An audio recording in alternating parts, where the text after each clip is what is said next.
Today I'm sitting down with Danny to talk about one of his favorite movies, The Lighthouse. As well as going through the plot, script, and actors, Danny is going to explain to me the wide-ranging themes this movie touches upon, from Greek mythology and toxic masculinity to the labor movement. He'll also take us in depth on the technical challenges to make such a visually stunning and unique work of art. Within our chat, we'll also draw parallels between The Lighthouse and other films, ranging from Lord of the Rings and Pulp Fiction to Raiders of the Lost Ark and even WALL-E. But for now, sit back, relax, and welcome to my film club.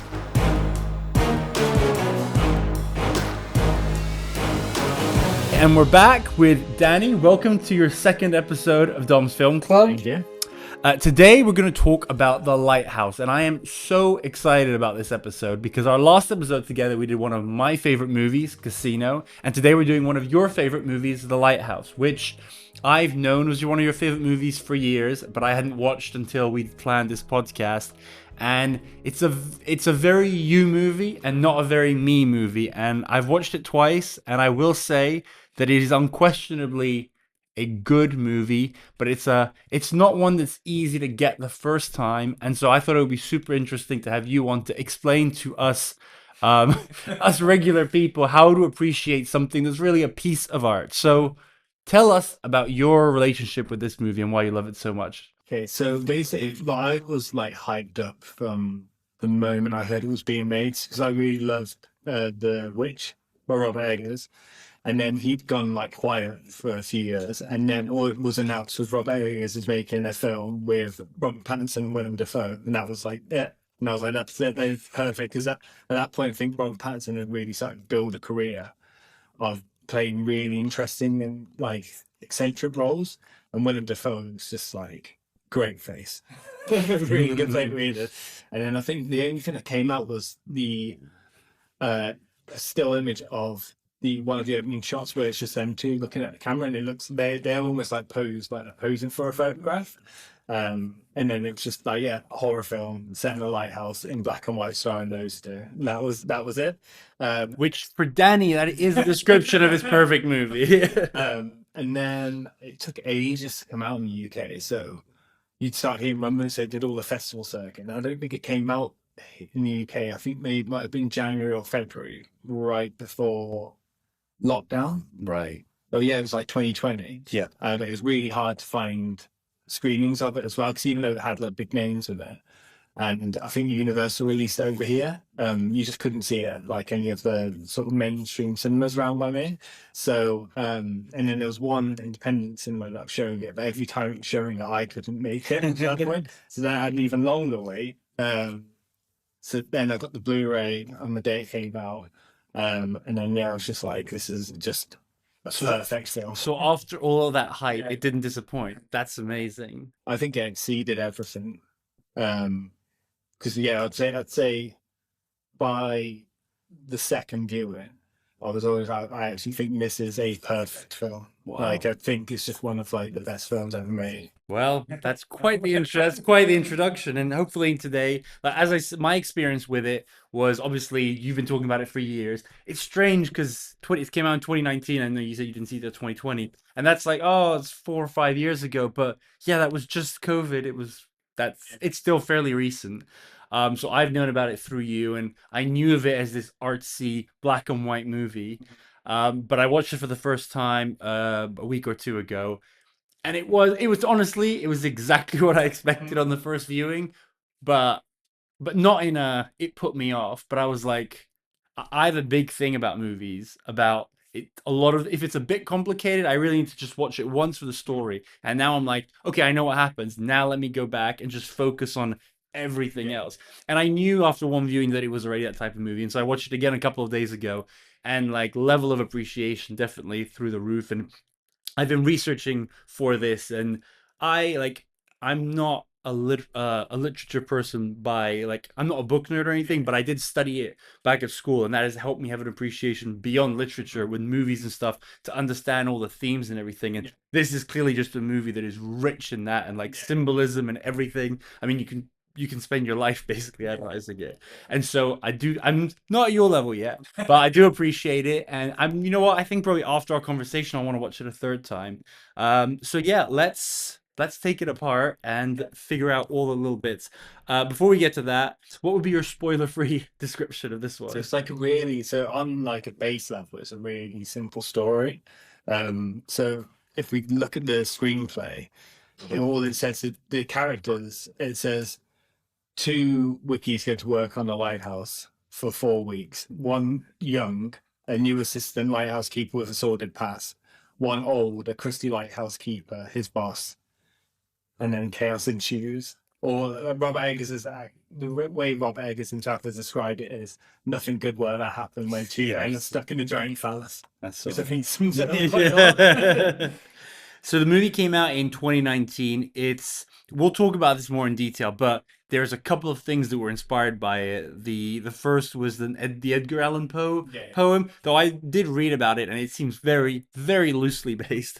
It premiered at Cannes in 2019, then it grossed 18 million worldwide. Though it is interesting what you said about it not being available everywhere, and then obviously with COVID, so maybe it would have done more if it hadn't been for those complications. So that's about 2 million tickets sold. Based on the concave analysis, like it's been viewed at least 50 million times now. So it's like absolutely the sort of movie that gets the prestige of being out in theaters. It's not a straight to streaming, but then a lot of people, I mean, you're the biggest fan of this movie and you didn't get to see it, and now you've bought it in Blu-ray and everything. So very popular, very critically acclaimed. Rotten Tomatoes score, do you want to guess? It's going to be quite high. I don't know. I think 94%. 90%. And IMDb? It depends. I don't know. 8.5. 7.4. And it was nominated for lots of stuff throughout, but the big one was it was nominated for the Oscar for. It was in cinematography. Yeah, that's right. So the last question before we do the spoiler line, because up until now we try not to spoil anything, and after the spoiler line we will be spoiling everything. But we like you to make a decision about whether you want to pause this and go and watch it before we go through. So the last question is, who should watch this film? Like, what does someone need to tell you that they want for you to say you should watch The Lighthouse? Generally, anyone could watch it, but I also think it depends on what you want from the film as well. Yeah, I think you don't want to go in expecting something different with it. I think it's one of those films where what you're reading on it will what you bring to it. I think to an extent. I think also it might be. I think it's more. It would be more appreciated if you have like maybe a certain level of like cinema literacy, or like say even like books, or there's certain things going into it that if you know about it, you'll probably get all out of it. But I think on its base level, if you just don't try and look into any of the symbolism on its base level, I think it could just be like very like atmospheric. Maybe like Yaz was saying, she thinks it's like an experience of watching it. Especially, it's definitely one of those you want to sit down, lights off, don't look Phone at phones, away. and like let it so go. I think, and this isn't a spoiler, I think it's fair to say, you were just saying the other day that it was Yaz said the first time, the first half is, it's not boring, sorry, it's slow. It's slow, like it literally, they don't really have a conversation for like 20 minutes. And so it is hard to get through for, again, not for someone like yourself, someone more like me who's more into like, more commercial movies. You do have to persevere through those first 20 minutes. Then they start getting into things, and then the second half things happen. But it's worth the payoff. So yeah, someone who's really, yeah, you need to put your mind to it. You want a thinker. It's a movie that'll stay with you. You will be thinking about this movie for a long time. So yeah, not to go in just for a casual evening where you're not going to be paying attention. I don't think it's a date night. Yeah, unless you're both really into Yeah, that yeah. sort of thing. I think it's a date night movie in the sense that you have people who say, "Oh, let's go catch that like foreign film with subtitles at the cinema." It's like, okay, if you want that, but in English, have this one. So with that, we're gonna draw the spoiler line. So from now on, we will be talking openly about what happens, the characters, everything at the beginning, at the end. So be warned. So, and this is an interesting one for this. We start with the entertainment because for me, I think everything else will flow easy, but that is the big barrier. Like the first time watching it, like I said, those 20 minutes, that's what I want to find out for you. Like the first time you watched it, were you entertained in those first 20 minutes? Did you already understand that this type of movie was going to deliver afterwards? Tell me about it, your experience with it. So I think it's one of those films where right from like the opening shot, it's built like a woefully, so you almost know what to expect because it's just like you hear the foghorn the lighthouse comes up, and then it's like choppy waters, seagulls, and you can hear all these sound effects going on at the same time. The fact that when the young and old lighthouse keeper walk on the island, there's two lighthouse keepers leaving. You don't see that face; they don't even acknowledge each other.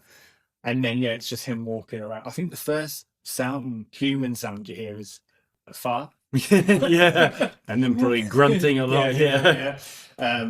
But to be fair, there was a film that came out this year called Perfect Things, and that was about a man in he's basically a toilet cleaner, and it goes through his day. So it goes from him waking up, getting dressed, having breakfast, going cleaning the toilets, coming home. It was like a routine, and it does that. I don't think there's any dialogue in that for the first 30 minutes. So I quite like that sort of behavior, like in film, because I think it sort of you get to know the characters' lives a little bit more. I think it's like Wally, like you don't hear dialogue. That's true. Ages and ages. So remind me of that, but this is like a very bad version. I think Wally is actually that's such an interesting comparison because most people will, but I think there is because they put in they make even though it's exactly the same thing that's happening, then but it's very cute and there's quite a lot of physical comedy with Wally, and obviously they know it's aimed for children, so they have to do that. And I think the similarities with I've compared when I'm talking about Yaz or other people, I always compare stuff like Wally as an example because it builds, the world in it like almost instantly, and then you're happy just watching this activity go on, but it's built the world instantly. You know where you are, you know what type of vibe you're getting from it. And I think a lot of films there's like keeping someone's attention throughout like what you'd sort of call like mediocre behavior or like routine or Mundane, more than mediocre. Yeah. But I think just with this, there's a lot of that, but the atmosphere's there from like shot one. And then I didn't know anything about, like, so I've not actually watched a trailer for it or anything, so I didn't know. I cannot imagine what was in the trailer. So I didn't know what was going to happen, but I just assumed little things keep happening bit by bit by bit. So I could how it was like ramping up tension. I remember feeling quite tense during all this stuff because bad stuff keeps like even little bits like your trip or things just don't seem right the whole way through, which I found quite like thrilling. Yeah, but I don't know how like other people might just be like, this is boring.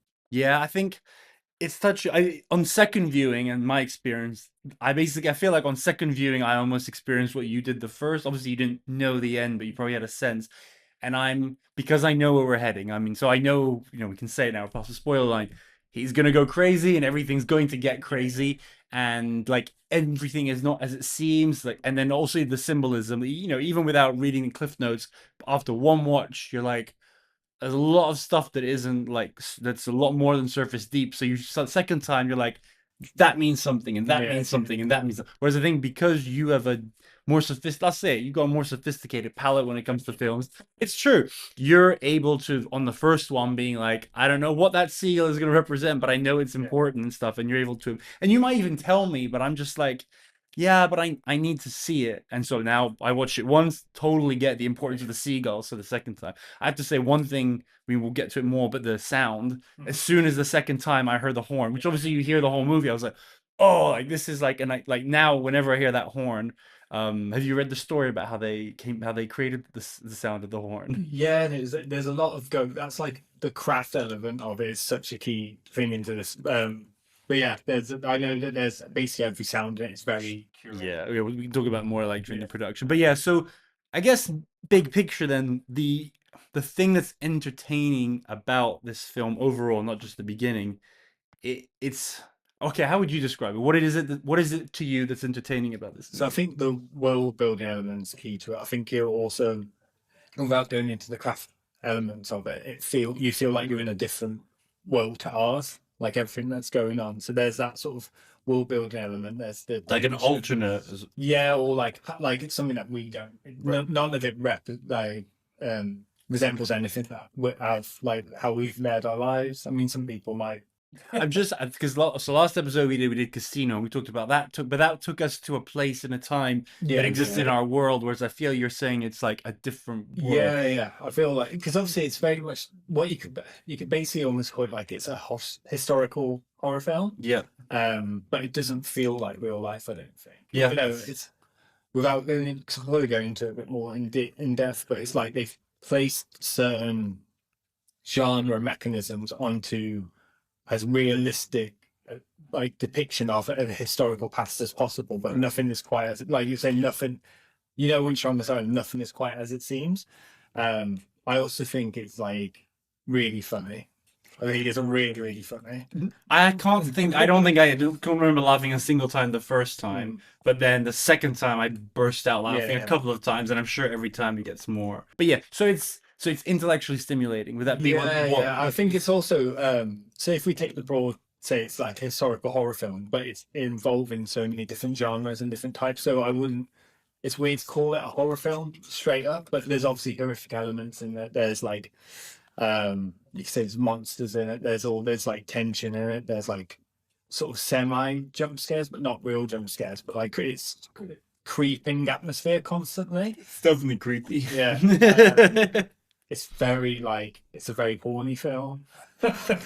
It's a very like you said literary film. It feels like Feels like it almost feels like a book. it definitely feels like a book. It feels like first edition, Yeah. old Yeah, dusty book. so It true. has it builds everything. Like I feel like it builds it to then. I think you can almost feel like what it like almost has a smell to it. Even though it's a film, you could be like, oh, I know what that place is going to smell and feel like. It just everything about it is like building this one world. I've read these things about there's people want to enhance movies, whether it's 3D or the 4VX or whatever. And one is that people want to maybe explore associating smells to movies. And my immediate reaction is like, I don't think like a lot of movies I watch, I don't want to smell them. Sometimes hearing it is a lot, but it's like at least that's like still at a distance. I do not need to smell this movie. No, I saw someone that said that they said that they just know that if you were on that island, it would just smell of sea salt and jism. And, Yeah, and shit. Stop all the bad things. Let's move on to the story. And I think we can probably get through this bit quite quickly, and then when we get into like the dialogue and the script, we can deep dive. But I'm gonna say what I think happened, and you can tell. And I know that I know it's one of those that there isn't like this is exactly what happened, but I have a lot of questions for that, and not just I want to allow you to talk. I genuinely want answers about certain things. So Robert Pattinson and Willem Dafoe arrive. What Willem Dafoe has experienced, Robert Pattinson is his first shift doing it. As we find out later, he previously worked in lumber or whatever, and he didn't kill, but he let his boss die, stole his identity, and then he's like wandering around. He doesn't know what he wants to do. He hears that I don't know if he's escaping. Maybe he's escaping the shore as well because he doesn't want any attention, but he's doing it for the money. They arrive. They're supposed to be there for 4 weeks. Willem Dafoe says, I man the light, and that's basically all he does. He doesn't do anything else. He's crippled. I think what I have in my notes, was it the nuns or was it scurvy? So he changes his story. Okay, he does change the story. Okay, so he's crippled. So he mans the upstairs and says, "You're not allowed." Does he give a reason why he's not allowed? That like you need to earn it. You need to earn it. Okay, and then we see for like those first quiet 20 minutes, Robert Pattinson does like a lot of back-breaking work.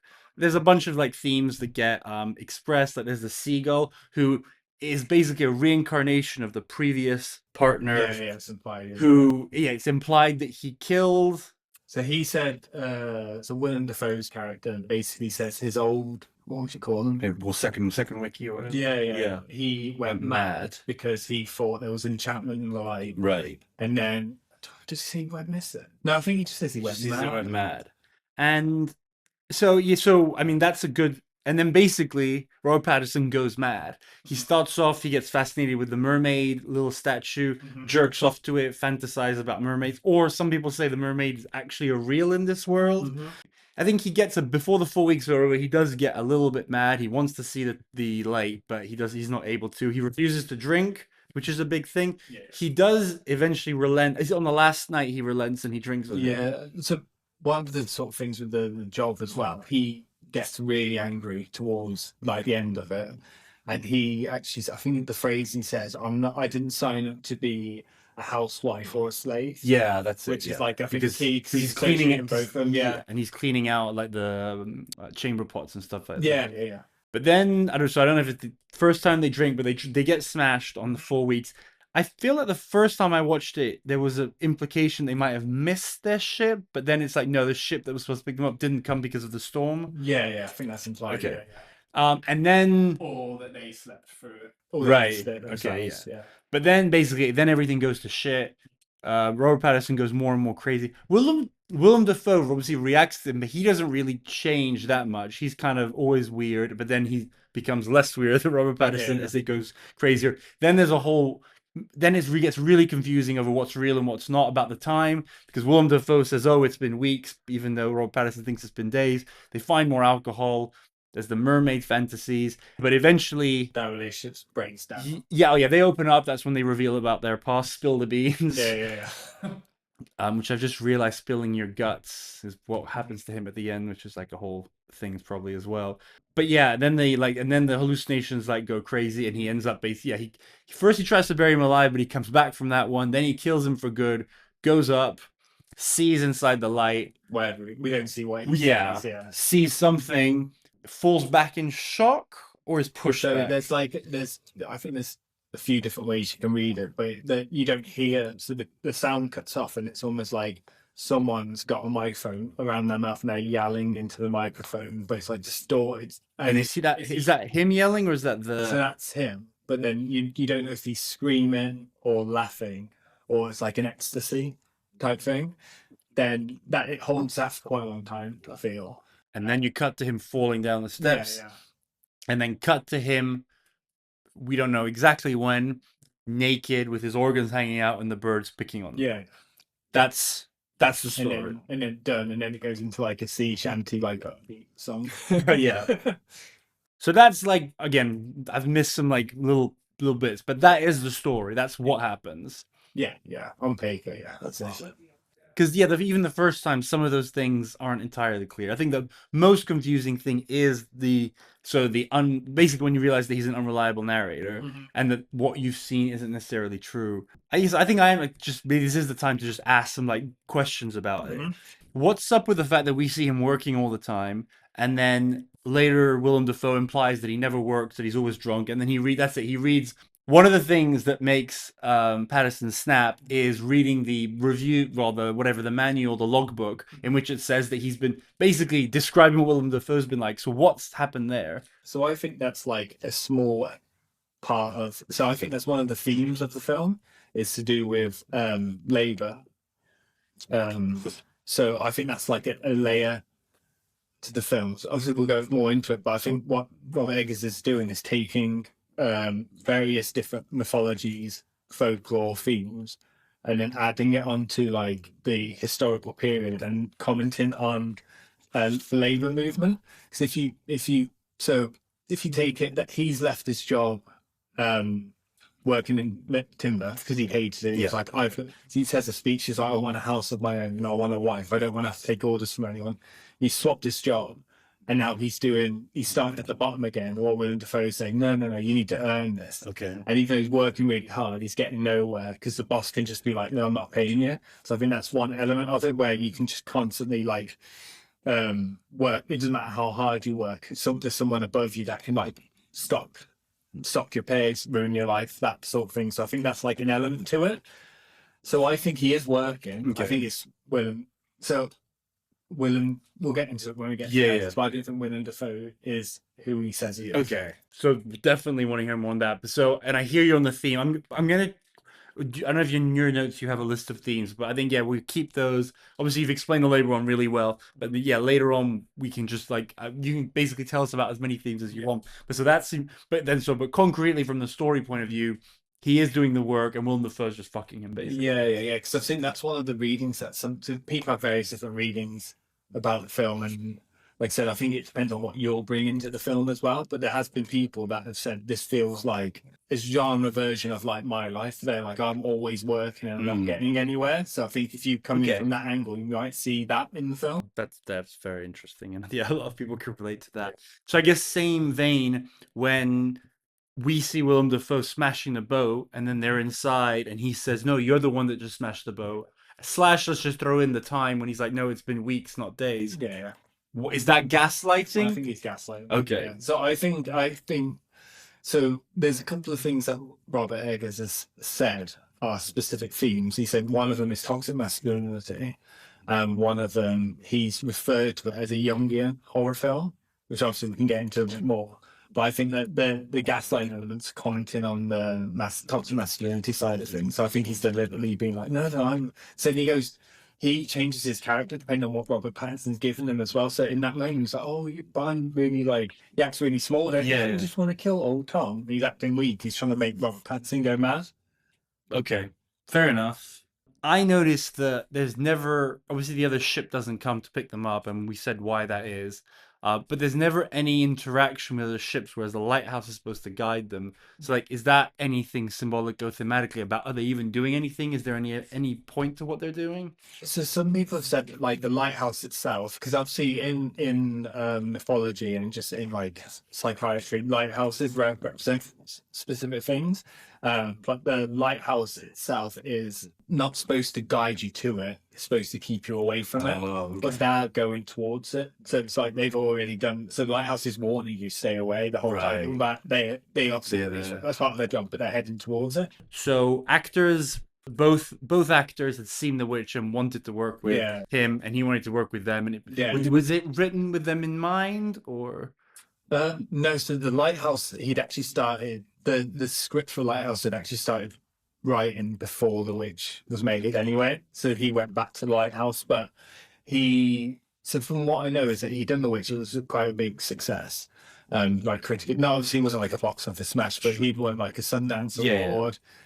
Critics loved it, that sort of thing. So both of them had contacted him. He then gone on to make he was developing two other films after The Witch for bigger studios, and he basically would not lament on what they wanted him to do. But one of them, he'd offered a role to Robert Pattinson, and it said, I can't remember the full. He basically said it was like a Victorian like whiskey drinking gent. He'd approached up Rob Pattinson. Rob Pattinson come back saying, "I would just be playing me." And so Rob Pattinson basically specifically said, "I want something that's going to challenge me, and I want something weird." Yes, that's all. And then Willem Dafoe was basically just, "I'll do whatever you want." But yeah, both of them were approached him, which I don't know how common that is that happens, but obviously they've both seen it and gone, "We need to work with this person." Yeah, I mean, it seems like it with auteur directors, it is something, obviously they're more high profile, but the Scorseses, the Nolans, the Tarantinos, that is just one that when actors, they express an interest, and obviously these directors all want to work with the best actors as well, so that's very cool. Do you want to say a little bit about both of them and where they're at in their careers? Yeah, so I feel like Rob Pattinson was post Twilight, because I know around Twilight, I think he did that Remember Me, and the circus one where he was in the circus with Reese Witherspoon was like another romantic film. I can't think what the name of it was, but then post Twilight, it seems like he's made a very conscious effort to work with like auteurs, work with like work with directors that provide like challenging material.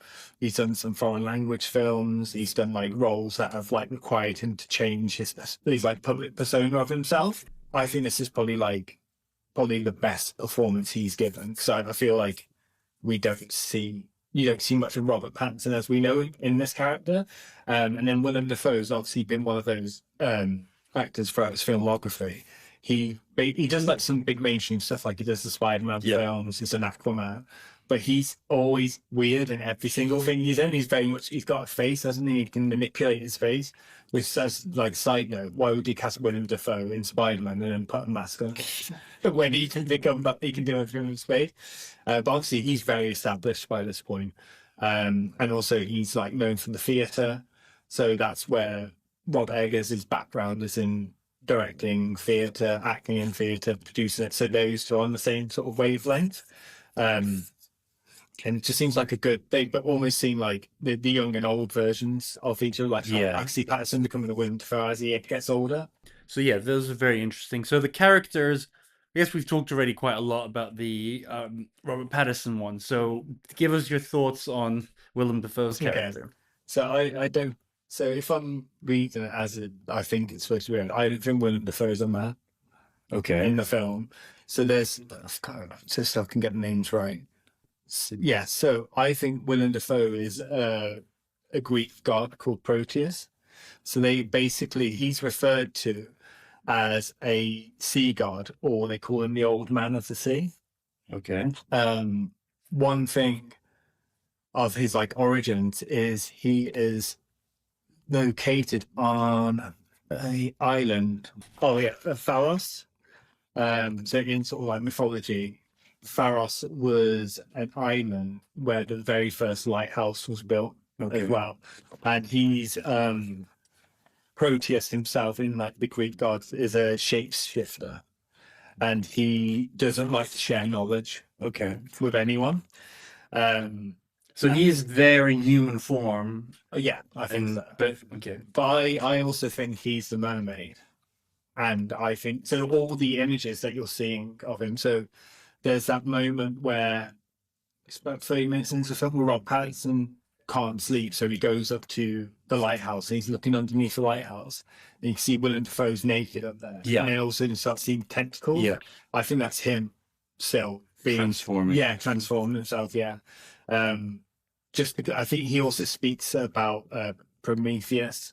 So as he's dying, he mentions Prometheus, he mentions Poseidon, Neptune. So it's all I think he's very so I think that's what he's done is taking these myths and then place them onto this like historical period. But obviously it doesn't seem coincidental like, why he's quoting Greek mythology all the way through. And he doesn't seem, like you said, he doesn't seem surprised by anything. He's quite like calm. Sometimes he just disappears. There's that bit where as soon as Robert Pattinson spills his beans, he turns and he's gone. Right. As well. So he's like the keeper of this like island. So I think Robert Pattinson is supposed to represent Prometheus. He basically wants to get hold of even the Promethean myth. He stole fire to give to everyone else and then was punished by the gods.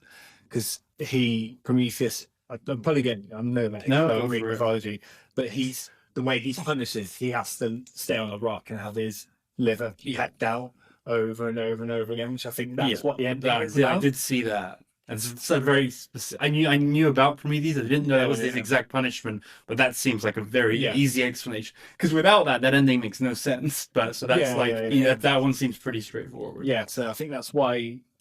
But then again, there's another way. If you don't know anything about the Greek mythology, you could just say these two men have gone on an island. The isolation, the lack of like nutrients, the weather, everything's playing a part into like he's already frustrated, he's angry. Then they start drinking. They start drinking like the chemicals as well. Turpentine, honey, I think. And then you could basically just say all that this situation, the isolation, they don't get on. They're very sexually frustrated. There's all that sort of elements. They could have literally got drunk, missed the boat, or the boat's not been able to get to him because of the storm. Because from that period on, the storm never stops. And then he's gone mad and he's seeing things and then he's killed his boss. And then he's looking, you could even say he's looking into the lights. I think you can view it as a few different ways, but if you're going on the base, if you're taking it just as all this stuff's happening, it's all a hallucination, he could be looking into the light. And I think he's like laughing because he's just realized he's just like, it's just he's killed him and this doesn't mean anything. I think that's how you feel it as well. But that's one of those, it feels very much like it's up to you to decide. Yeah. So the symbolism's very specifically there. Yeah. Like the Prometheus thing is like undeniable. I mean, and then to your whole point about Willem Dafoe being the god, during one of the flashes, he is shown as having this, I mean, obviously we saw the tentacles. Yeah. And I think as soon as it's one thing when someone comes up with a far-fetched theory that could technically be theoretically true, but when you get even one image that confirms that theory, it's like, there's at least a hint that it's there. Yeah, definitely, yeah. And I think obviously there's other sort of symbols. Obviously, the mermaids in sort of like mythology, they lured people to their death. Yeah, that I think that's very, very specific. So the mermaid is when you go more into like folklore, the folklore side of things. But then also you can apply the idea of the American Gothic. It's like a very specific type of like horror, which is all about isolation and going mad, and it very much deals with they call it the consuming house spirit. So it's like a build. So in American Gothic, you'd say that this building is causing all of this. So you think of The Shining and the hotel, or the Haunting of Hill House. It's very specific. So you could say the lighthouse and the building itself, that's causing all of this stuff to happen as well. So I feel like he's taking all these different images, these folklores, these myths, and placing it all together. And then so then you can read it, because when you break it down, no matter which way you're looking at it, all of it works. But then is it all of it can work, but then also there is no. Let's say it's literally what you said, that no question, no interpretation. Willem Dafoe is this god that takes these different shapes. I'm guessing if you take that all the way through, there are still little things that don't make sense, that aren't fully explained by that particular narrative, because there is a lot of open to interpretation. Yeah. So I think like then, because there's a lot of bits where it becomes almost like neo-realism bits where it's literally just shot. There's like they're just working, there's talking. It doesn't feel like mythic in a way. But yeah, I think basically I think there's multiple ways you can view it, and it does it does work depending on what you're bringing to. Because I know some people have also viewed it as being about being very homoerotic, and it could be repressed sexualities. And there's a whole father-son Oedipus dynamic I read as well. Yeah, and then also with the Greek mythology is as well. With Prometheus, the lighthouse opens, and they're saying that's like Pandora's box, which is going to bring. So, or there's also, it seems very specific because and then he basically, because he's referred to it. So this is going really like no, go for it, because he's referred to it as a Jungian horror film. That's how he's like described it. So in Jungian theory, the sea is a symbol of the collective unconscious. But when the water goes black, so black water represents the unconscious taking over, but lighthouses represent individual consciousness. And in his theory, when the unconscious and the individual conscious like combine, that's like danger and death is going to happen, which you could view it as that as well. Because when you go into that side of things, the lighthouse itself is very phallic. So apparently like a lot of like old books and regarding lighthouses, they do refer to them as like in some cases as resembling erect penises. I mean, they do. And they're saying also with lighthouses as well. No one lighthouse looks like another, so they're basically saying all around the world various penises, which then sort of plays into. Because there's a lot of wanking in this film. Actually, is it? Or we never see Willem Dafoe doing it, do we? Yeah. So when Pattinson's looking up, he's naked. Is that meant to become? Oh god. But then, because that is about maybe now is the might as well talk about it. A lot of people do know of this movie, and literally in the last couple of days, I've mentioned to a couple of people that we're going to record this episode, and people literally go, "Oh yeah, that's the thing where Robert Pattinson jerks off." Yeah. And I think I did know that before watching the movie the first time, but it's one of those when you watch the movie, you go, "Oh yeah, that's in there," and then there's so much other weird stuff that you almost not forget, but you're like, "Oh yeah, that is the thing that it's known for."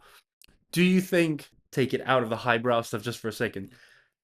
When they put stuff like in there, they're like, yeah, this is gonna get people. I feel like that is put in there to like a shock value and for the less sophisticated people to kind of stick out as something they'll remember, even though it has lots of significance, like with the whole mermaid and the sexual repression and stuff.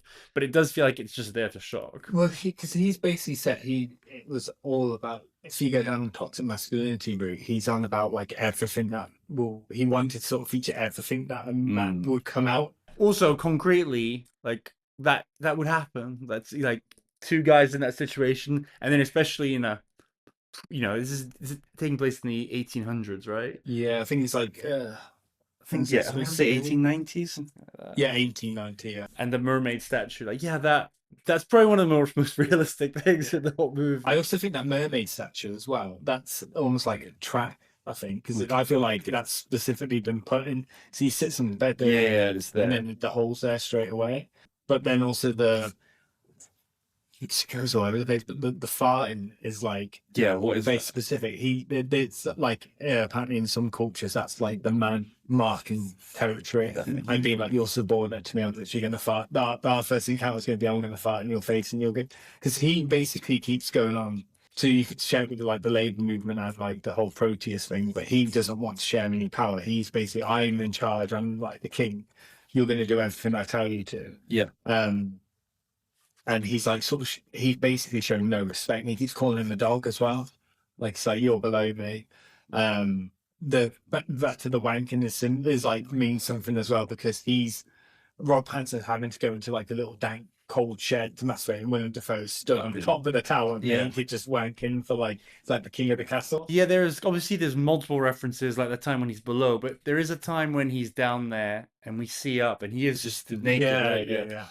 yeah. Okay, again, specific question, Mhm. and maybe it goes back to it. I remembered it from earlier. When he's painting the tower, Yeah. this is in the first maybe 2025. He's painting the tower. Willem Dafoe is like helping him, but then he drops him and he falls. What's the significance of that? Because I think it's just him like getting in like see, I think he's deliberately trying to scare him. And they don't ever finish the tower anyway. So it obviously wasn't like that an important job. But then I think it's also significant. He wakes up and when Dafoe's not even bothered to check on him if he's okay. does he wake up? He wakes up on the ground. Yeah. So that's just another like dominating thing. Because I did wonder if that's like, oh, did he like knock his head and maybe that's like a shift and stuff. But also, if you go back to Robert Pattinson's basically saying, I don't want to do this work, I don't want to have a boss, and Willem Dafoe's basically saying you need to earn. Yeah. Then you could go into that sort of the Promethean myth of he's basically taking the easy way. He doesn't want to do this anymore. He just wants to kill the guy and try and take over. Yeah, well, because he said, and he's so I guess if I feel like you've got a very Robert Pattinson, like you're very much on his side. Yeah. But if we flip it, like just as an exercise, and we put it from the Willem Dafoe, like, and even in stuff like the labor stuff, you can look at it as this ungrateful guy, not even ungrateful, but this guy thinks he's gonna come. I've been doing this my entire life. Yeah. I'm the king. I'm the king of the lighthouse. And he thinks he's gonna come up after one trip. I think you can see it from his point of view. I guess in this situation, he is just a man. Yeah. He's not a god or anything. And and then that's it when Robert Pattinson gives his whole I just basically he's hardworking, but he's like, I want an easy life, I want this, I want that. And he just shuts him up and he's like, same story. Yeah. So it is like he's been dealing with people like him that Robert Pattinson thinks that he's special. And again, that whether it's the labor movement, whether it's 21st century, like everyone's special, whatever. I think there is an element of that. And Willem Dafoe is saying, no, you're just a wiki. You're part of this. You work your way up. You'll get it. So I think also Willem Dafoe's character, if we're going down like him being a man, he's basically saying, I've devoted my whole life to get to this point. And he's like left his family, he's left his children, hasn't he? Because he's like, I want to be in this like house, like this is what he wants to be there. And Rob Pattinson is just looking for a job to get out of his current life. Which that's where I think like, sometimes in the end, 21st century like labor market, there is this we're in our 30s now, but there was a sense, especially coming out of business school, people thought that at 23 they'd be like, deciding on marketing campaigns or involved in big decisions. And part of it is because you study these things at university and then you get there and it's like, no, just look at data for 5 years and then maybe you'll get to sit in the back of a meeting and so on. And there's going too far, especially talking about toxic masculinity when it's like women or people of color who are white people are put over them. But there is an element of you're 23 years old, you do need to work your way. Like you do need to do years of those 4-week shifts before you go up to it. So I guess you could also, if we get on that route as well, you could view it as like Willem Dafoe. I'm guessing he's supposed to be in this like in his 60s. Yeah. When people had higher lives back then, so he can be 30. But like, there's very much he's holding on to it, isn't he? He doesn't want to let go. Yeah. He doesn't want. So you could sort of view it as if we're going down to like reflecting our times, people are holding on to yeah. And there was no retirement plan. They're holding property, that sort of thing. So and relying on the labor of like the young. Yeah. Because really, in fact, they're both technically there to work, but Willem Dafoe is. Yeah, and he's manning the light, but he's not actually doing anything. this is literally a practical detail more than even I don't think it's going to bring up any themes. Um, the coal, like I'm sure there's a little symbol to that, but the coal that he's shoveling, is that to keep the light? No, because the light is kept on from the turpentine. Yeah. He brings up with the whole he brings the whole barrel, and then it's like, no, just use this. So is that for the rotation? I'm not sure. So the only time you see the coal used is in the fire. But then he's literally got he's got like a bucket, not a bucket, like a wheelbarrow full of coal. Yeah, but he's looked like he's shoveling it in a furnace, like it's a train or something. So I didn't fully understand what that was That's actually. the thing as well, Kyle. I do wonder when you watch it, like, is all the stuff that he's doing necessary, or is it all just like do it? Yeah, Like, because even that's the one thing that's strange about the film. So even when the one thing that's strange. Yeah. Yeah. all hell breaks loose, they just keep on drinking and doing their jobs. They don't stop at any point. It's only the last day that they actually stop working. Which is just like, so it's almost like, yeah, maybe it's reflecting like nowadays you could just be like, oh, no matter how bad things are, you've still got to like just get on with it and work and work and work. So I'm not sure about the coal. I know there's the bit where he puts the cleaner in the water tank. That was confusing because it looked like he's just pouring sand into a water So tank. also in the screenplay as well. What's strange is that's referred to as looking beautiful. What is? The shot of the water, like all get like the two merging. Right. It's like white and black. Liquid isn't merging together, but then the music's going. But that's supposed to be like a enchanting moment. Right. Yeah, I don't know how how you view that side of things. But then there's another. You can look at it in a religious context where this either could be purgatory. Okay. And they've got 4 weeks. Just do the work, like because if you Are they both in purgatory, or is Robert Pattinson and Willem Dafoe's like a gatekeeper? I don't know what Willem Dafoe. That's the only thing I don't know what Willem Dafoe's supposed to represent in that. But he's also got a bit of a bad past, hasn't he? And it's almost implied that he's killed. Yeah, that was gonna be one of my other questions. So, yeah, if let's go back to your main theory that he is the god of the god of the sea and lots of different things. So in that scenario, what's the whole story with the last person and then the head in the basket? I sort of view it as all the seagulls on the island are all the people that have come before Robert Pattinson. Right, and he's just defeated them one by Because one. if you think about yeah, he says the seagulls are the souls of sailors. Yeah, it had this tons and tons of seagulls. So the seagulls could just be sailors. Like if we're going down that route, then they could be the souls of sailors. But there's that one seagull with the one eye missing that specific. Yeah. So you could view it as the tapping at the window is obviously like an Edgar Allan Poe, The Raven reference. Yeah. But is this seagull tormenting Robert Pattinson, or is he saying warning him to go away? But if going to the religious context, say if this is purgatory, it's almost like you've got 4 weeks, do the work, put the work in, and then you leave. So obviously those two guys leave at the beginning. Yeah. But he could, on the very last day, he's told, don't do it. But don't, just do your work, don't hurt the seagulls, blah, blah, blah. And then on the very last day, he killed. It is the last day he kills the seagull. On the very last day, yeah. I mean, these all tie in together. Yeah. So obviously, yeah, so what does the seagull, I mean, we've just said the souls and stuff, but is that it, or do the seagulls and the curse and the killing of the seagull, does that represent anything? So you could view it as like Robert Pattinson bringing it on himself. So is he the cause of all of this, or is the seagull Willem Dafoe as well haunting him? Yeah. Well, I guess if he is this god figure and he's shapeshifter.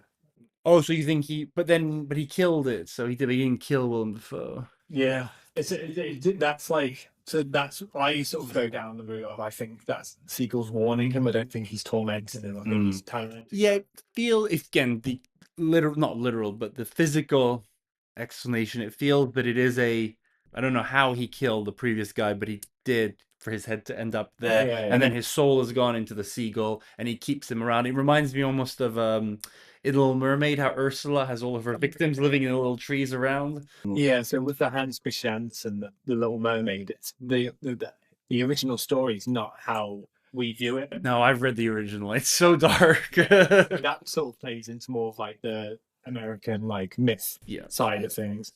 And it's just like it's just horrible, isn't it? Yeah. But it's sort of, She's just failed. For people who don't know, is that basically she fails at the whole mission and dies, and but but all then the way through she's in pain because they basically every step you take is going to be you're going to feel like you stepped on a knife.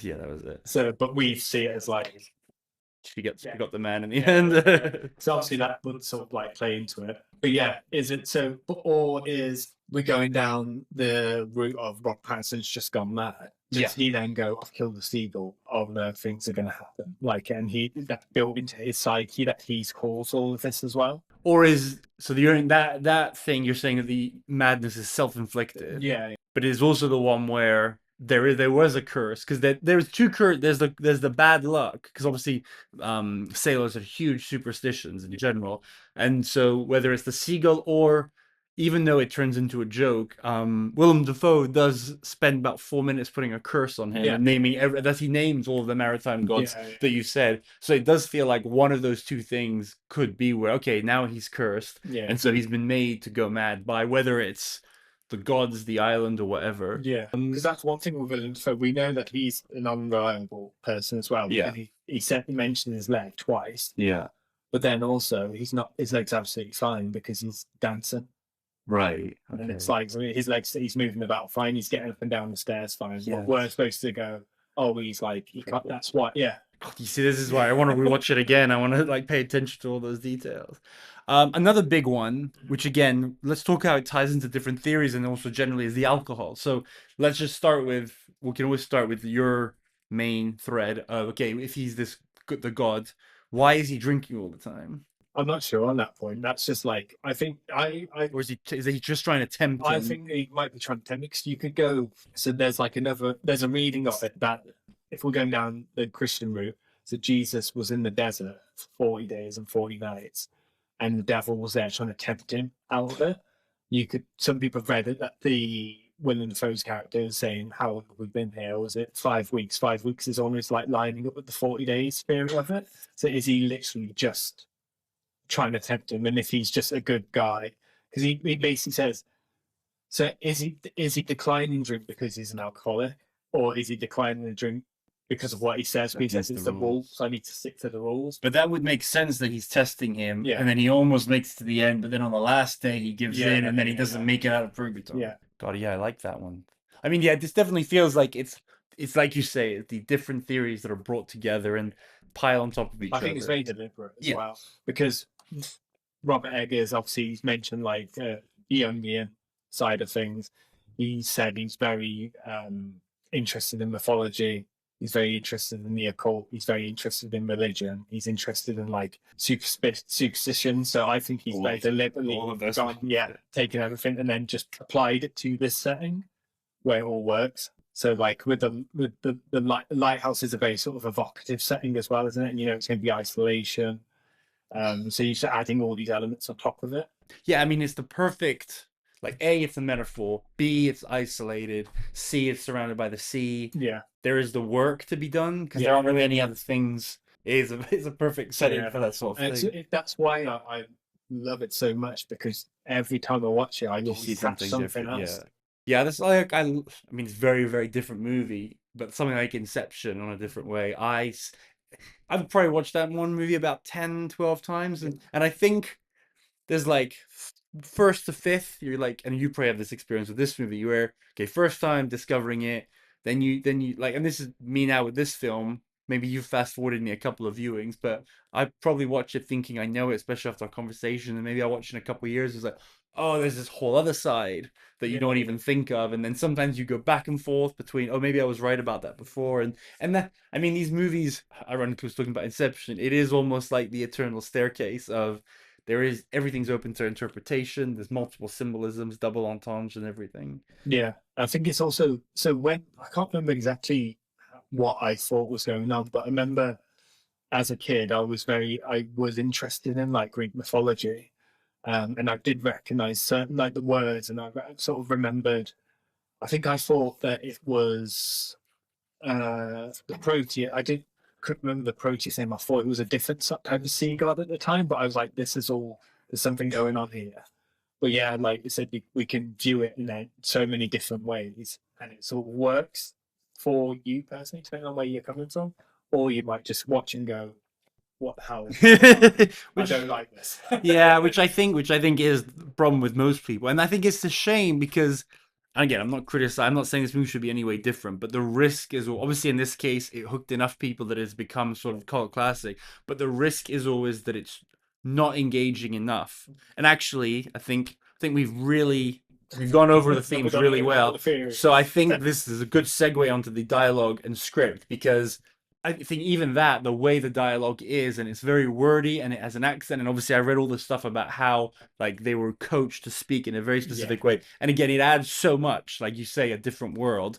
But I think again, it's an extra barrier for your average viewer because I think when I was watching it, I was like, yeah, this you really need the subtitles on, and not just to follow, but just to appreciate it. Because I'm sure you still there are lines that you're like, oh, never hadn't registered that one before because at sometimes it's very quiet, but the other times it's very wordy. So one thing that he said as well in terms of the diet, he's very like specific about his research. So he found interviews with sailors and lighthouse keepers from that period. So he was taking it, he was reading like Herman Melville, Robert Louis Stevenson. He was taking all this dialogues. He wanted it to be period accurate. Yeah. Then obviously he's taking the mythology, he was taking bits from that. But he's also said if you turn the dialogue off, it doesn't matter. You can see exactly what's going on. So Have he you watched basically, I've not done that, but he said he wanted to create the film that even if you couldn't hear it, everything's happening. So you knew exactly, it still works on that level as well. So he was saying that he picked that up from, I think it was Alfred Hitchcock would always watch his films with the sound down to see if you can still, as an audience member, pick up on. So you don't have to listen to the dialogue. But he said if you know what's going on, what he's quoting, you know what's going on. It's also bits that he said people think is like Robert Pattinson speaking in tongues when they're both drunk and they're dancing and he's singing us up. And he's like, oh no, that's an actual song. There's lyrics. He's like, put subtitles on, there's lyrics. He's like, that's an actual song. So it's all very like, the dialogue's very specific, I think. Yeah, I saw that each actor, well, I think both they were told to, and then coached during to have their very specific accents. I think Willem Dafoe was more the sailors. I think Robert Pattinson, they said, was like a Maine lobster fisherman from like 1900s. And that's how they would speak. Yeah. One thing I've noticed as well with Robert Pattinson, I don't know if it's deliberate. I'm going into basics because everything in this film seems very deliberate. His accent changes when he starts to reveal what his real name is. Right. And reveal his past. It changes ever so slightly, whereas he's very broad at first, isn't he? It's a very broad accent, so it's almost like he's pretend because he's taking on this. Yeah, he's trying to sound like the guy who stole his identity. And I think also that's why the acting is so good, isn't it? Because the Willem Dafoe's character specifically is if you got a lesser actor to be it, it's almost like doing the pirate voice, the pirate imitation. Oh yeah, you need an actor who can really sell it. And I think he really sells it really well. I read somewhere that they were originally going to give him like a patched eye and a peg leg, and they were like, no, he'll actually look like a pirate head, so they had to not do it. But it's interesting about obviously the dialogue in the script. They guide you along a lot of these theories, like when he mentions he mentions Prometheus by name, or he like explicitly evokes it when he's about to be. So he mentions Prometheus specifically when Robert Pattinson's burying him. Because then at that point he's like, I know what you're going to do. He's mentioning that. He mentions like Neptune quite frequently. But so that it guides us, it educates us like on these theories. But you are saying that it wasn't meant to be essential. That everything that's happened you should be able to get it like just from watching it, which is interesting to make it's like this. Yeah, the script isn't essential. So I think it's almost like he's basically trying to craft the world where he's trying to get rid of plot holes and everything's very deliberate. So this should work on any different level. It's almost like a very because there's so many. How many films are there where there's a plot twist and then you go, hang on, actually, what does that mean? Or it could even be something like, oh, the twist makes sense on a technical level. But then that changes the character's dynamic. Why was the character acting like this in that scene? Whereas it's almost like he's gone in like, You can't get out of this puzzle. I I mean, if this is a puzzle, it's like you're trying to solve a Rubik's cube, but then you suddenly realize that it's a game of backgammon, and then it turns into Yeah. like a game of roulette. Or I don't know what. Like it's just always changing on you. Because also, I don't necessarily think the puzzle is. I wou't go into it's like a puzzle box Yeah, film. I don't yeah, think yeah, it, yeah. I don't think it It's not hinges- one answer, like who did it or Yeah, yeah. I don't think it hinges on figuring out exactly what's happening. what if not to contradict you, but if we did have to boil it down to like one question, what would you say is like the main question of the film? Not philosophically, but in Yeah. terms of what's going on. I guess you go down sort of the basic level of going, is it what I'm watching Yeah. real? Yeah. So, or is he yeah, or is he gone? So I don't know if I'm trying to think now. Is it? I don't think we ever see point of view shots from either of them. I don't think it ever goes into like this is what the character's looking at. I think the only one I can think of is when No, when he's the light. That's that, everything. and when he's hallucinating, and or if I don't know if he's hallucinating, when he sees Willem Dafoe as like the god, that seems very much like it's from. But is it from Robert his shoulder? Is it like No, he's looking at him face on, Hmm. like he's either on top of it or he's lying in bed and it's and peering in front of him. right? Because it's just I don't. I think that's almost. Is it like? I guess the big question technically is like what's in the light. And again, I think Yeah. that's open to interpretation. So I was trying to think of things again. This is not the most important thing, but things that it reminded me of in terms of that. And I'm going to be pretty basic here, but the two things that came to mind were this. The first one is silly. The second one I think is more interesting. The first one is the gold in Pulp Fiction. Again, obviously the light and the fact that Quentin Tarantino was basically like, it doesn't matter what it is. It's just it's whatever you want it to be. And that's actually a reference to another film from the 60s. Yeah, it's a surprise. She's basically lady comforting. I don't think it's a briefcase. I think it's a box. She opens the box and then her face lights up a bit and she screams. So it's almost got that element to it as well. And then the other one which ties into that is of the Ark of the Covenant in Indiana Jones, because obviously when the light kills everyone who looks at it, sort of thing. So was the Ark of the Covenant? They're not worthy to look at it. Is that, or is it something like we can't comprehend what it is? I mean, it opens interpretation. I mean, it on a concrete basis, it looks like anyone who looks at it will happen, because obviously Indiana Jones and Marion don't look at it, and that's what saves them. But yeah, it probably is not worthy, does not comprehend. Yeah. And I think in all of these the point is no one is, and obviously it's very Pandora boxy, as you said as well. So I also think if we're going down the Greek mythology route as well, if Prometheus is supposed to represent like humanity, because Willem Dafoe seems fine looking at it and he's enchanted by it and everything like that, but Rob Pattinson looks at it and it basically kills him.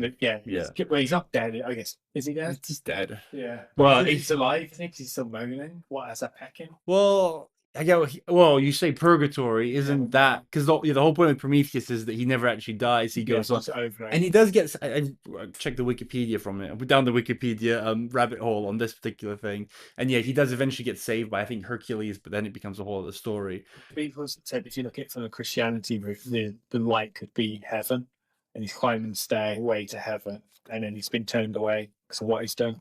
The about the light you were saying. We don't know if Willem Dafoe is actually looking inside, because if he could be guarding it, just staying on the outside as like, again, he wouldn't be a god creature or whatever. Whereas we know that Robert Pattinson actually, it opens up for him. Yeah. So it's almost like, is he? Yeah, because the way you cut to it, don't you? That one, but two, he's always naked when he's like looking at the light, and then he cuts that shot there where you sort of see his like in chest upwards, and he looks like he's in like ecstasy from looking at it, or again, if you view it a different way, he's just blind drunk, blind staring at. Maybe the light's driven him to where he is now. Because as soon as we're on the island, Willem Dafoe seems mad. It seems like maybe he's not like psychotic at first, but he seems like a man that's been in isolation himself for a long time. But yeah, maybe, but he's actually been capable of handling.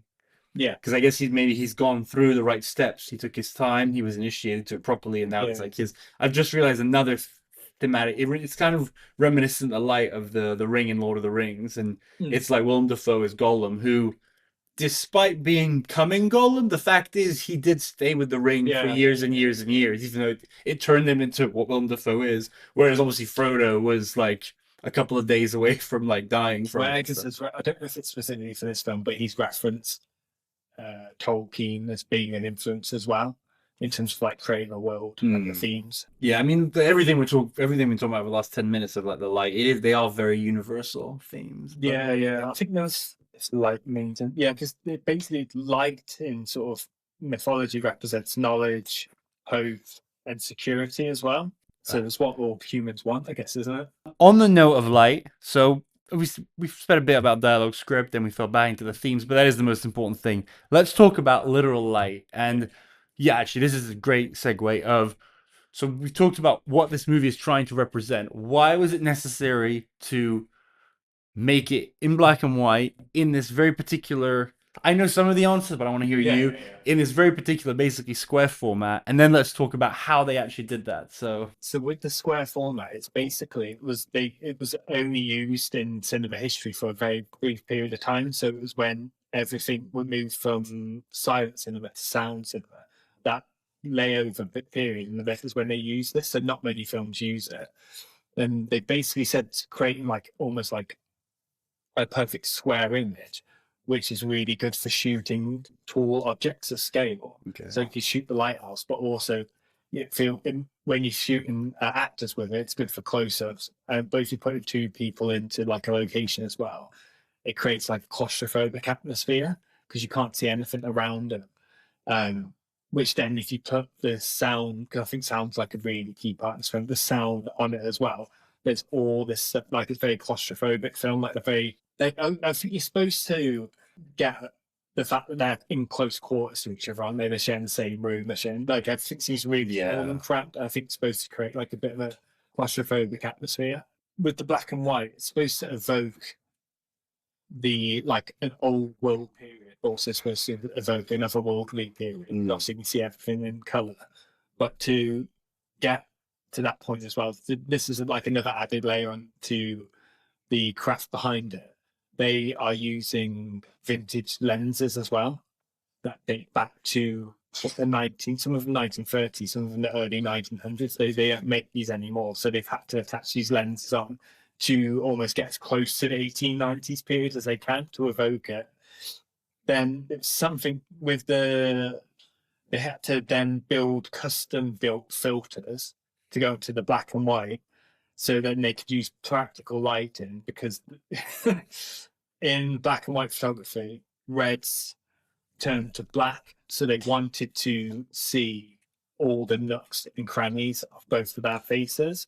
And they wanted to see all the pores, they wanted to see all the wrinkles, the bags under the eyes. They wanted to create all these shadows. But then to use the practical lighting, they then had to use lenses in the shot. So even though it looks like they're looking at, it's like a candle, isn't it, or a lantern over dinner, that light is actually 10 times brighter than the average studio light, to the point where the crew had to wear sunglasses. Yeah, I read that. And Robert Pattinson went had to wear sun cream. Yeah, it's crazy It looks like a candle, doesn't it? Yeah. It looks like it's lit by candlelight. Yeah. That is such an interesting, like, technical fact that in order to make it such this dark movie, it had to be so bright. I also read you mentioned like all of the all lenses and everything, but apparently because this was I don't know if it was is it actually an island that it was filmed on, or is it just that it was on the coast? It's on that peninsula, right? Yeah, that's the scene, but it was very much in the sea, very much in the elements. They never. I always, one of the fun facts I like telling people who don't know much about movies is that one of the things I learned by one of the tours in Los Angeles was that 90% of the time with rain, they have to use machines, because even if it's really raining, rain has to be like 3 times thicker to actually appear on camera. And they were like, no, in this case, it was constantly raining. The rain was like crazy, so they actually used like the real elements. But because of that, the equipment was constantly breaking down. Yeah, because actually one of the key things I think that's in like shows how determined and how specific everything was is the fact that they built the lighthouse themselves. Yeah. So it's an actual 70-foot lighthouse with the light that was stretched over 65 foot. So they said the lighthouse was a working lighthouse. and it was actually shining in the town's like windows while they were filming it. But they said the rock is faced. They chose a peninsula that had volcanic rock as well, so it would be all jaggedy and give like this sort of like feel to it. And then they said that they said basically 95% of the rain in that film was real, and it would already be raining, but for close-ups, they would then be hosing Robert Pattinson in the face with more water. And he said at times that water was minus 25 degrees. So they said there was bits where Wait, how can water be minus 25? Isn't it frozen then? yeah, so it splashed on the island and freeze. Oh, God. So it was like absolutely miserable. Because Robert Eggers said there's like a mix. So I've got, because I'm a nerd, I've got a couple of different copies of like the Blu-ray. But for the one that Universal Studios produced, he was like, I don't know where they must have found the 4 times that me and Willem Dafoe and Robert Pattinson were smiling. It's just to use it in acts. He said it was like a really grueling shoot. But he said again that added to the atmosphere of the film. Like it feels like, I think, like even when they're drunk, it feels like they're drunk. Like it's like really good drunk acting. They're not like, it feels really real. But apparently they were just chugging water. But they said after take of chugging that water, like was making you want to vomit as well. One of the key aspects as well is that it's single camera, so they don't have multiple cameras on them at once. So it was just like, yeah, we're shooting it. And they're like, oh, it's moldy, it's broken down. So it is wild. So they made it like, it just really feels like they've really tried to make it feel like an actual situation that's happening, I guess. Yeah, and then Willem Dafoe as well. He actually then rented out a fisherman's cottage by himself as well. I read that the two of them didn't really talk before or during outside of shooting, and they rehearsed for weeks and weeks before like a play. Yeah, and then Willem Dafoe stayed in a cabin. Robert Pattinson stayed with the crew in a hotel. But then when they were on set, Robert Pattinson was isolated, and Willem Dafoe was with the crew. Which I definitely think I saw this somewhere. Chemistry through tension is what Igor's described it at once, and that's really you can really feel that. Yeah, and also you get the vibe because Robert Pattinson said he was openly intimidated by working with Willem Dafoe. Yeah, fair enough. And he's like, so Willem Dafoe comes from theatre, Robert Pattinson doesn't. Yeah. I saw this. Robert Pattinson's very much, and you get that across, don't you? Because Willem Dafoe's very confident. Yeah. Robert Pattinson does seem like he's all over the place during it, but that again is adding to the character as well. I think I said it before, this movie cost $11 million to make, which obviously isn't huge, but that's quite a lot when you consider it's 2 guys on an island. But I think everything we just described, the days and days of shooting, all the film and all the cameras, like that must have cost a small fortune. Yeah. Then they must have spent, we talked about the foghorn, how they brought in just the right specialists to recreate exactly what it would have sounded back then. And then obviously you need to mold it to make it suitable for the movie. So like all of this like intricate detail. And like the glass in the lighthouse as well had to be made because they couldn't find that glass from that period. And also apparently they were sat in meetings trying to get the budget, and he was like, well, I need to know now, otherwise there's not going to be a lighthouse in the film. Start building all this sort of stuff. So there was the clothing as well as period accurate. Of course it is. So they got all the period accurate, so they found photographs of all the keys from that period, even down to the hats, like why the hats had to be different. The hats represented status symbols as well. And then they'd get the outfits, and then to make them look worn, then they would be hand buffing and like getting them at seawater and buff to make effort. Because you get sometimes with certain period films where you're like, oh yeah, this sort of but this feels like really like it's almost like someone's filmed that period at that time. We've just come across it because I think it's mad that you only got nominated for cinematography. I thought about it before, and I thought about it obviously during our chat, like something like sounds as well. I would have thought it would have been. And I mean, even like I can understand why people might have thought it's too weird for like a best picture type thing or anything like that, but the acting, like the production design, production, everything you just said, production design. I mean, yes, I think cinematography, if you have to be nominated for one, that is a fair choice. But yeah, I mean, directing too. Quickly on, again, going back and forth between sections, but so you said, well, the acting. If one of them were to get a nomination, who do you believe was the better actor or gave the better performance? Or perfectly complimentary. Yeah, it's a proper two-hander, isn't it? I think. I mean, I could see Rob Pattinson's obviously. I'd say he's the lead more than the so. Okay, yeah, I see that. But it's just like I feel like this is the best that Rob Pattinson's been. I think, and I think it's the most he's had to be tested. Mm. But they're both like just. This is why like it's really hard. It's really hard to think of people that wouldn't. Now that you've got these faces and these images, and you know all the photographs and watch the film, I think it's really hard to think who else could have done this. Even though there obviously must have been at some point. Like it's not set in stone that these two would have played. I mean, from the sounds of how the movie came together, it seems pretty clear. Like it's supposed to be. Well, not that it was written for them, Yeah. but yeah, I mean, they're such unique characters and portrayals, and anyone who came would have done it differently, and it would have been a different movie. Yeah, probably for better or for worse, probably for worse. So yeah, imagine if like you had like a Johnny Depp doing like when Dafoe's character, then it would just end up being like a parody, wouldn't it? But also, there's humour to be found in it. Oh yeah. I mean, we talked about it earlier about this movie being funny. Yeah. To me, I'll tell you my two, which I'm sure you agree with, and you can tell me others. I'll look out for more.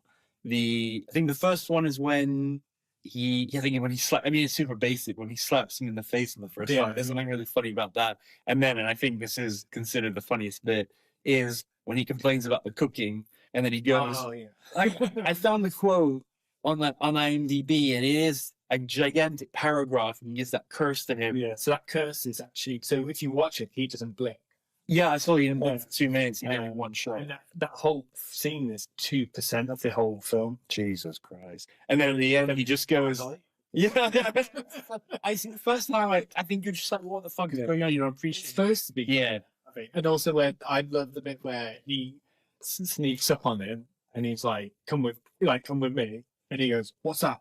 And he's just like a little dot on the floor. I just think that cut's really funny because it's like you see his thing, it goes really quickly down to the ground. I think it's deliberately supposed to be funny. Yeah. I have actually read somewhere, I think it was probably Eagers in an interview, saying that he was, that was it, when he was writing the script, and maybe when he was reviewing it at the end, and they were like lined up. So I think this does actually answer our question. I'm pretty sure I read that when he was finalizing the script, they were both signed on, and that he felt the need to make the movie darker because he was worried that in the current version, because they were such charismatic, funny people, it was going to be too funny. Yeah. And so I was like, no, they can be funny moments, but this isn't a comedy. Yeah. So the idea that he was like, no, we need to make it darker. Because he also said that he was like, he wanted, it's weird when he's watched it and there's not much laughter because he's like, oh no, you are allowed to laugh. But you definitely have to have watched it more than once, I think, to get the laughter part. And I think it's a good contrast to the darkness, isn't it? And the manicness of it, because that speech is incredible, and the way it's shot's incredible. And then just to cut to a wide shot thing going, yeah, like the music cuts, so there's no sound. That's all. So before we get to the big question of whether this is your favorite movie of all time, we talked about the production, the script, the theme. What is it? What's the hook about this movie that you love so much? So I think it's a combination of a lot of different factors. We've had conversations in the past where I'm very big on craft. So I love the practical nature of it. I love the story behind how hard it was to shoot. Like, I feel like that all comes across in the film. But I love it's like a combination of various different, like we spoke about, myths, religions, like fairy tales, but it's also the way it feels. He's basically pulled different influences from like books as well, paintings, European art films as well. German expressionism's like a big one. When you look at German expressionism films, they like, this resembles it quite deeply. I think the acting's like incredible. I think the fact that you can look at it various different ways and it can work. And I think what's really special is he's pulled all these very much non-American influences together to make something that feels so like a new American myth. Like if you'd heard this story written down, this feels like an Edgar Allan Poe short story. It feels like this is something that could be a book. Like it's just, I think the whole film's just incredibly evocative of loads of different yeah, it just makes me feel like every time it's almost become like a bit of a comfort film to me. I've put it on when I'm feeling sick. Crazy, which is crazy given what it's about. But I always, and there's so many different styles of film that I like. But I've always, growing up, I always was interested in like the sort of darker side of film. So I always loved horror films, and this, along with like what A24 have done in the past 10 years, is almost taken the horror genre but added international cinema influences, American independent cinema influence, art house influences onto this genre to create a whole new movement of like horror cinema. That I hate the fact that people call it elevated horror, because it's still just like horror films. But yeah, I just think this is like the pinnacle of it, and also the fact that, like you said, it was made in 2019 and it's already such a big cultural film. Like, even it's a film this strange and this like handmade, and it's black, like you say, black and white. The audio's on like mono. It's very oppressive, but for it to have this much of a cultural impact on people, that people even if they don't watch any like art house cinema or independent cinema, people know about this film. And it's like people know the image. I think people know what Robert Pattinson looks like. Willem Dafoe. The image of him jerking off. Yeah. The spill your beans thing. People have like it's become like a meme as well. Like, there's all this sort of stuff. I think it's just like a really special film. So let me try and summarize what you said. You can tell me if I'm off. If we could get into one sentence, so it's still three things, but thought-provoking, broadness of ideas, and attention to detail seem to be three compelling things. Yeah, and I think there's the fact that it makes you can feel so many different things throughout it. Like, yeah, because it just, I mean, some people might get horny from watching it. I think it's funny. Some people might find it really scary. Some people might just view it as almost like a bit of a play, like this two-man play going on at the same time. If it wasn't for all of the weird imagery, the fantasy stuff in like the last quarter, I was kind of thinking earlier it's almost like a play, but because of the importance of the imagery, it was not work as a play. So, drum roll. Where does this rank all time in Danny's favorite movies? Number 2. Number 2. Wow. Well, we won't spoil for the viewers what number 1 is. They'll have to subscribe and follow us to find out another day. But for now, I have to say I'm really excited to watch this a third time. So, Danny, it's been an absolute pleasure. Thank you for sharing with us your love of this movie. My TED Talk. Yeah. And hopefully we'll see you again on this podcast soon. Thanks for watching this video. If you'd like to see more content about classic movies for millennials, make sure to subscribe to us here on YouTube, as well as following us on Instagram, Spotify, or wherever you get your podcasts.